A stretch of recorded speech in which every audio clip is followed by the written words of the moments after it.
He was a high-rise cat burglar whose ambitions were loftier than most. Even a 30-story window was within his grasp, and he had authorities climbing the walls.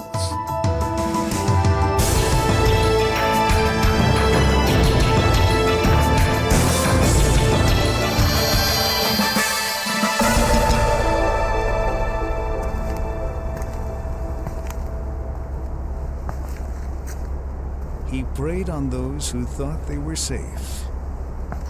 He struck only the finest homes. He knew what he wanted and where to get it. That could be said of any cat burglar, but this man was different. He not only defied the law, he defied the law of gravity.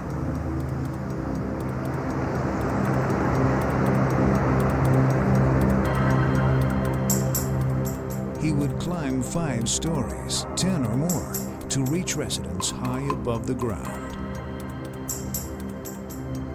Without ropes, without a net, and without being noticed. Miami Beach, Florida may seem like paradise. But like any city, it has its share of crime. For the wealthy who live here, the balmy climate and high-rise vistas make the problems easy to overlook. The towering condos that dot these shores are like fortresses, equipped with video cameras, security guards, and state-of-the-art alarm systems.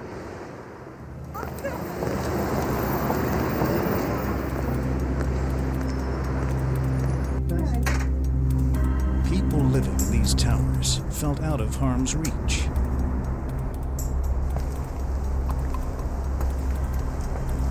But then, a favorite necklace would turn up missing. A favorite brooch would disappear. Without any signs of a break-in, some victims suspected their housekeepers. On November 3rd, 1996, Miami Beach police began to learn the truth behind the thefts. Units on the 3rd, 4th, and 5th floors of a Collins Avenue condominium had been robbed the night before. And as I started to look in the box... Don't touch it. John, can you go ahead and... Excuse me. The burglar had a sharp eye. He grabbed only cash and real gems, maybe we can... leaving the costume jewelry behind. I can dust it in a few minutes. Yeah, that'll be fine. The victims admitted to don't reach in. detectives that they never locked their balcony doors. I see we have jewelry left there, but that's costume jewelry. Okay. I went out to the balcony after not being able to find any forced entry to the doors, and at that time, I really went out to enjoy the view. It's pretty high up, and there's a beautiful water view. Everything was fine until my wife noticed her jewelry. And what I was able to see at the glass door is what we started to call the half-moon impression. Hey, John, come out and look at this. Where you would take your nose and smush your nose up against the glass to look in, and then put your hand up to cut the glare to look in. It was a peculiar smudge to see outside of a 5th floor window. They found the same mark outside the other 2 units. Right here. This way, so, okay, it looks like... If the balcony was the point of entry, how did the burglar get there? And after leaning out, I noticed scuff marks that were coming up the side of the wall. You think he came from... The burglar was a climber. Detectives checked the roof to see if he'd left any clues, but he apparently never made it that far. He had to come to the car. We went up to the roof and we looked around. The scuff marks did not go that high. They were only below the 5th level, going in the downward direction.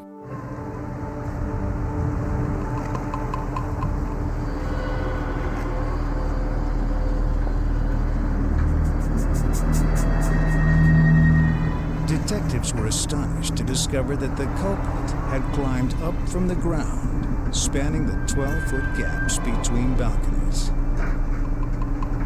He had no drain pipe to shimmy up. There was no evidence he'd used ropes or a grappling hook. Miami Beach police weren't sure what they were dealing with. They had never seen anything like it before. They contacted other jurisdictions to see if similar burglaries had been reported. I'll be clear from the 2200 scene. 2 weeks later, 50 miles away, a Palm Beach condo was robbed.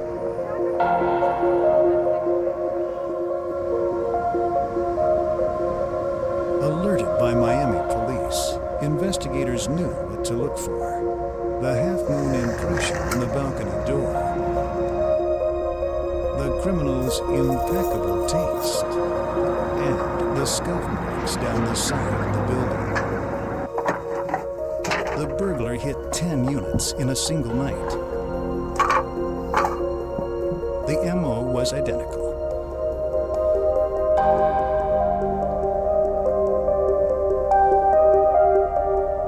The thief, whoever he was as methodical as he was agile. He was able to pick the most expensive items, and he knew exactly where they were. He didn't have to do any ransack or any searching. No pillowcases were stolen to carry the jewelry out. He had a system that worked. And with a range of 50 miles, the high-rise robber was going to be a challenge to catch. We're going to enter that in. Soon, similar break-ins were reported all over South Florida. In Fort Lauderdale, Ball Harbor, Boca Raton, and Cocoa Beach. Someone was scaling high-rises and making off with jewels. 9 o'clock tomorrow. Very good. The robbers' range spread to a 300-mile radius. Yes, task force tomorrow. We should have everything online. This nightmare for law enforcement became a field day for journalists. Tessie Borden of the Fort Lauderdale Sun-Sentinel knew a good story when she heard one. She was one of the many reporters intrigued with the burglar's prowess. And had it not been for the kind of MO that he used, it would have been another burglary story, like a lot of them in South Florida. I mean, you just don't hear of burglars climbing up the sides of buildings. In his case, from what police say, he climbed as high as 30 stories at one point. I couldn't do that. Along with millions in jewels, he stole the public's imagination. Though the police tried to downplay the story, this bigger-than-life villain soon earned a nickname.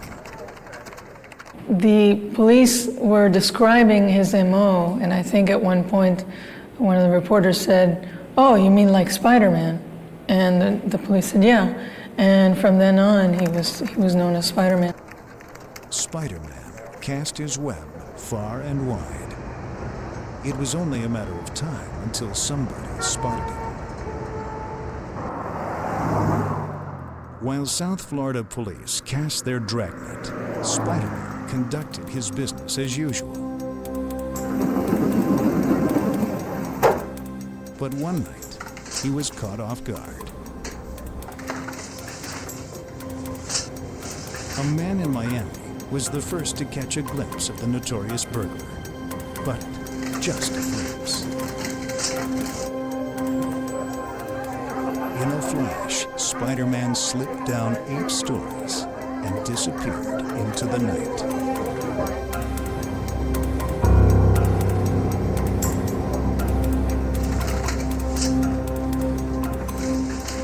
The witness saw enough to provide a composite sketch.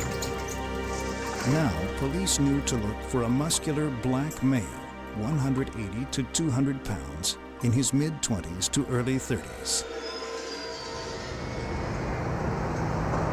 Soon, other witnesses saw him too. They confirmed what investigators could hardly believe. He scaled the buildings without ropes or tools, relying totally on his own body strength.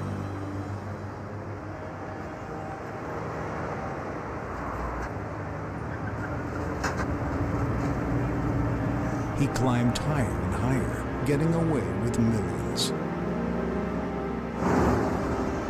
The well-to-do, who paid a premium for the security of their luxury towers, found they weren't getting the protection they had paid for.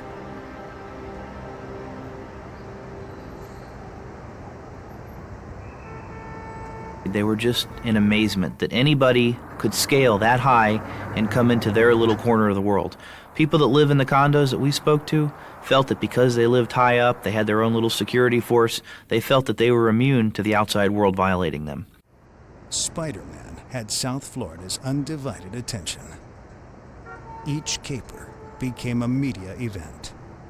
I never, locked the sliding doors. I mean, 4th floor. But that all changed after she became a victim of the now infamous Spider-Man. Cleaned out of her jewelry last fall, police say Spider-Man paid her condo a repeat visit just 3 weeks ago. I'm still, I'm scared, living here. Everything is locked. I feel like I'm in jail living in my own place. More than a year had passed since police first suspected a climber. Spider-Man had struck dozens of buildings, but police were no closer to catching him. The break-ins were so clean, some victims didn't realize they were hit until long after. There were several instances in which police didn't get the report of the theft until several weeks later, when the victims noticed that a particular piece of jewelry was missing. And they looked for it in their safe, they looked for it in their bank box, and they never found it. So then they reported it missing. By that time, it was probably already sold. How you doing? Is the manager in? Thank you.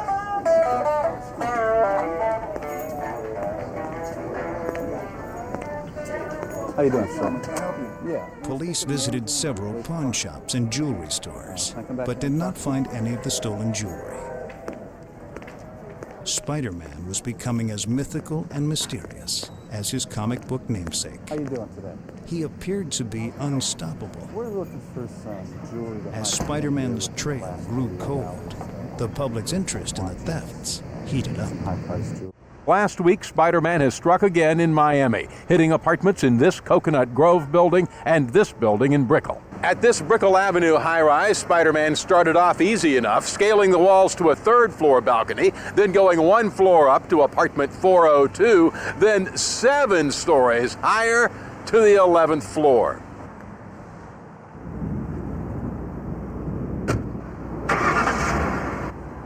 By early 1998, police sought a pattern to the Spider-Man's capers. They reviewed every case report and re-interviewed the victims, hoping to find something they may have overlooked. They discovered that Spider-Man had stolen something more than jewels and cash. How about the credit cards? The credit cards. Oh, yes, the credit cards. Detectives interviewed 40 to 50 of the Spider-Man's victims and learned that besides their cash and jewels, many had taken another hit. He had stolen their credit cards. They didn't realize it until a month or 2 later when they received their bills. At that point, they contacted their credit card companies, but not the police. There's nothing they're going to do about it.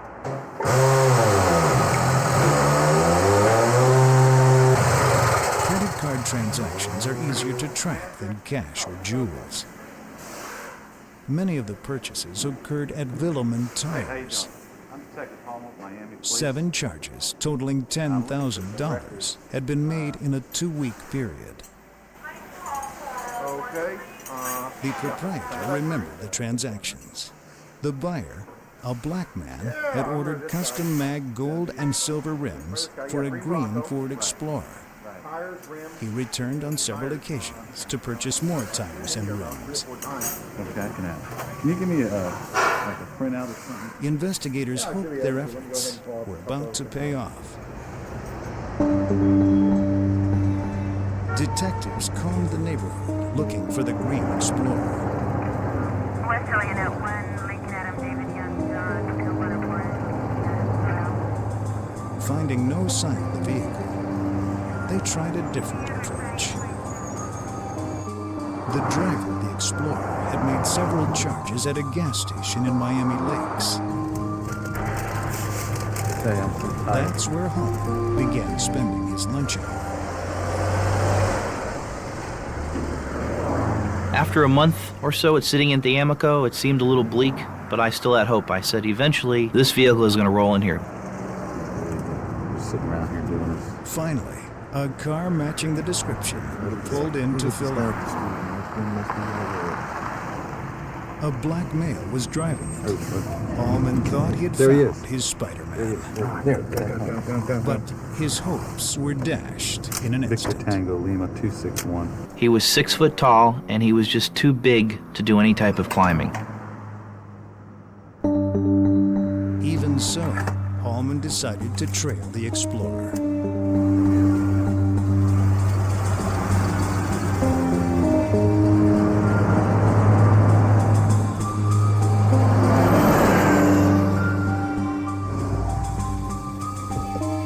They were led to a house in Oakland Park.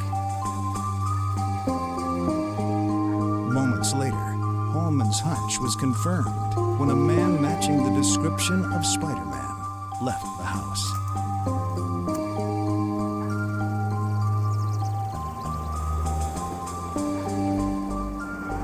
He drove off in another vehicle. Detectives followed.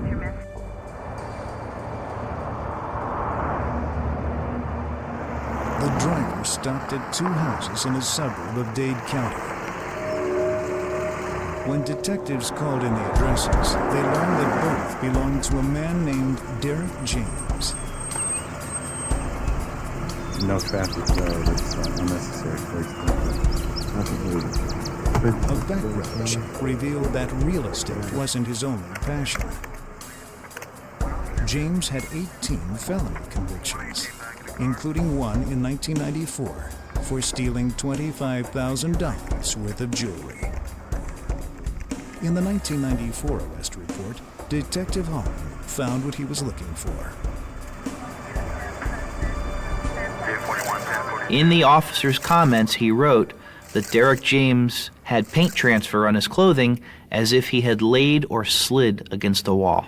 So that was our first indication that he may in fact be a climber. We have apartments that are burglarized, we have jewelry that's taken, and the paint transfer really perked our interest.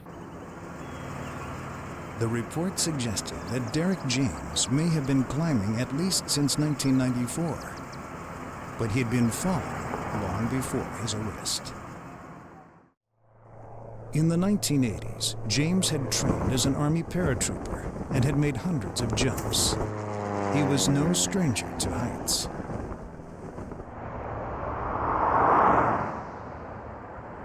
Investigators had enough evidence on James to get a court order to put a tracking device on his SUV.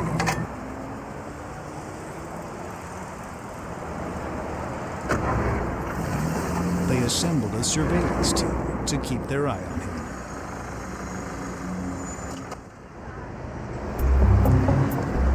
June 21st, 1998, Derek James was on the move.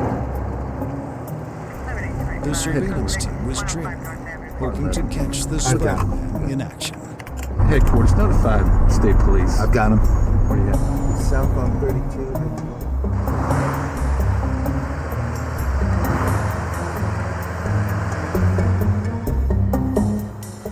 He headed down Brickell Avenue to the Bristol Towers, one of Miami's most exclusive condominium communities.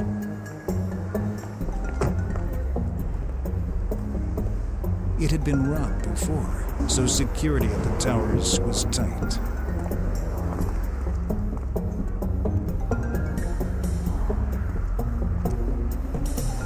The detectives waited for James to make his move.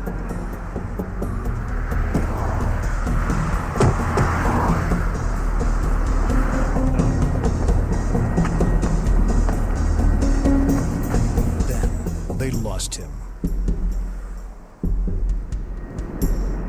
They split up to cover more ground.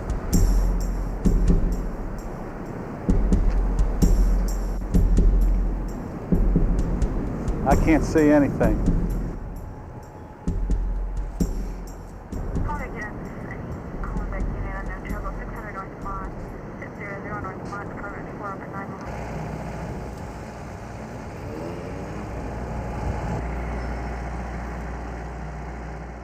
A security guard spotted Detective Hallman. Hallman offered his badge and asked him if he had seen anything suspicious. Short guy. Wearing shorts. Out on my shift. An hour had passed with no sign of James. Nothing up here. No, it's nothing at all. Detective Hallman returned to the front of the building just in time.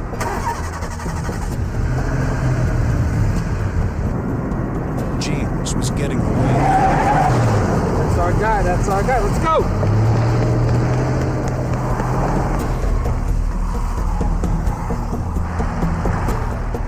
They called in the highway patrol. 528 dispatch.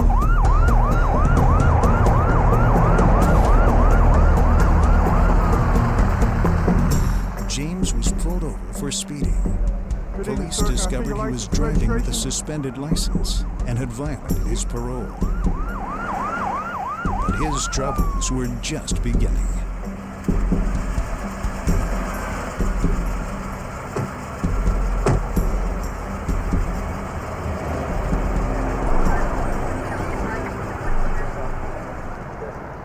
On the console was the evidence they needed. Need anything? One item, a bracelet, was engraved with the name of a Bristol Towers victim. Initially, Derek James was charged with 1 count each of grand theft and burglary. But even unmasked, the Spider-Man remained an intriguing character. Part of his mystique stemmed from the fact that he appeared so ordinary. He was never extravagant or flashy. His neighbors never suspected that he was a master cat burglar. He'd used his wealth to buy properties, which he kept well maintained. He was apparently a conscientious landlord.